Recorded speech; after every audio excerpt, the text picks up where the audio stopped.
The story that we heard from the book of Genesis this morning about Joseph, who was sold into slavery by his brothers, as I read it, it brought up some hurtful thoughts about some of my own family, individuals who no longer interact with one another.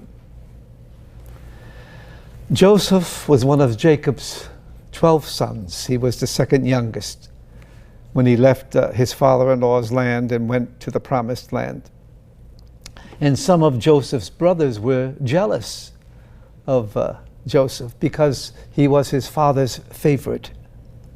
So when the opportunity came to get rid of him, they sold Joseph into slavery.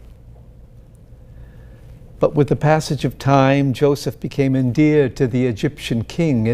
And when a famine came upon the land, it was Joseph who was in charge of the distribution of the grain and the wheat and the food. And his brothers came looking for food. But instead, they found Joseph, the one that they had sold into slavery. Joseph could have sought revenge, but instead overcome with emotion, filled with pain, and as the scripture says, in tears, he told his brothers not to be distressed for having sold him, that it was part of God's plan. God sent Joseph ahead of them to be there when they needed him. What a magnanimous response. Joseph took the first step.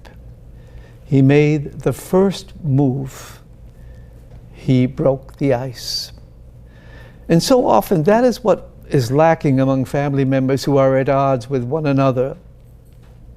Over time, Joseph grew to realize that God had bigger plans for him in mind than to seek revenge against his brothers for what they did. And each one of us also has bigger plans in God's eyes than for us to hold on to our hurts and pains that can sometimes separate us from one another and our loved ones.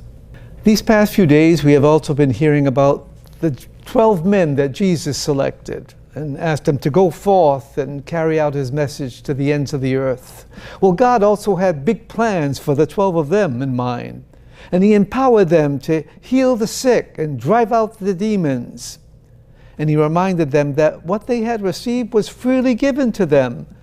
And they were to share that free gift with others, that power with others. Sometimes we underestimate the gifts that you and I have received from our baptism. We have been empowered with gifts to heal.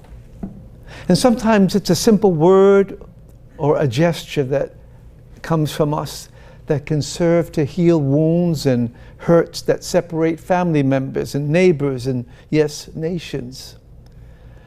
The art of learning kindness, the importance of praising God, of being our brother's keeper, is learned in the home, around the table, and in our family prayer.